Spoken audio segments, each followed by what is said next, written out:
All right, we have another person making their debut on stage. We're thrilled to present the Magic Garage debut of a very special performer. By day, he's a nationally recognized physician data scientist at Stanford.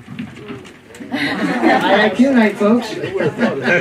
Pushing the boundaries of what's possible in medicine through science and technology. By night, he looks to magic to expand the boundaries of what people perceive to be possible. So sit back, relax, and discern what is real and what is not.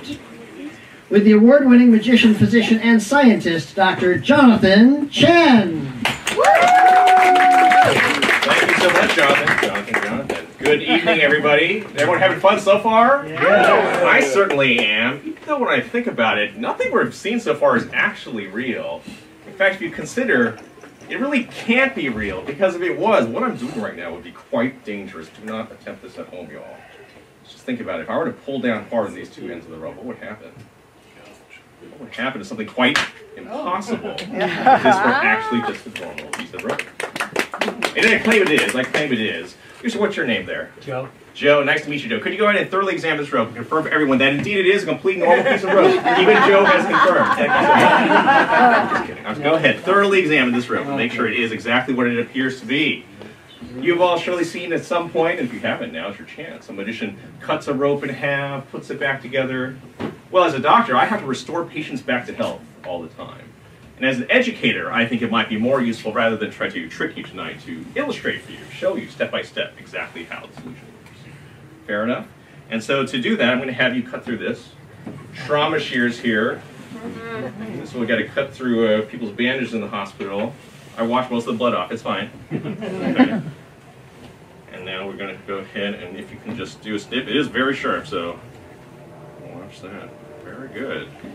Thank you so much. Joe, are you a paid actor? Oh, yeah. No, are you going to? The check's in the mail. It'll come later. Wow, you see what you got to work with here. The thing about this, you can cut through that rope exactly the half. What should we end up with at this point? What should we end up? You got it. We should end up with two exactly equal pieces. Two approximately equal pieces of rope.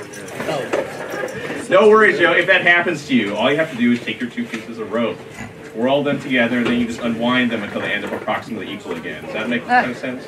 No. Wait, no. I don't know. It's a little bit confusing. We'll start over. We'll start over. You got a piece of rope. You got a piece of rope. Well, maybe this is too much to watch. Tell you what. Just keep your one eye on this end, okay? Keep your other eye in the middle. And then keep your other eye on this end. So that you can... Wait, too many eyes. Hang on. I'll start over. Okay. You have your piece of rope. I'll be more fair. I know. It's really not fair, is it? I'm going to put this away in my pocket. Look, I can't even touch it anymore. And with just a snap, the ends just pop over to this side, leaving behind the middle. Thank you. If anybody wants to, you can see this. You can examine this, but you won't see anything because it's invisible forces that way. Static electricity that binds the ends of the rope together. If I just rub some static on here, rub a little static on here, and then it actually binds together so you end up with one continuous super rope, just like that. Don't worry. I brought a spare set of ends with me. All you have to do is tie that back on, and then you're back to the rope where you need to go. Fair enough?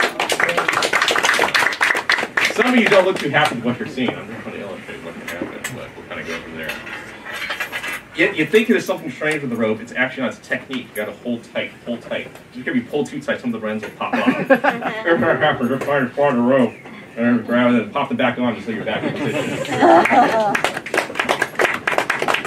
At some point, people are looking. I get a stare over here. It's like there is something wrong with the ends of this rope. It's not the ends. It's actually the middle that pops off whenever you need to.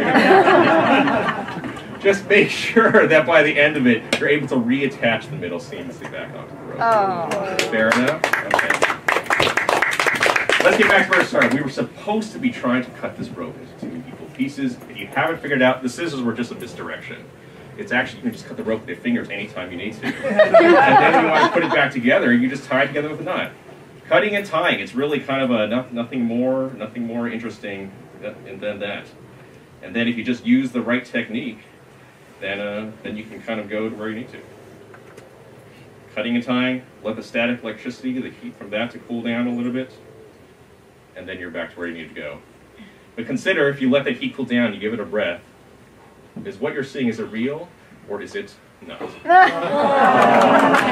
Thank you very much, everyone.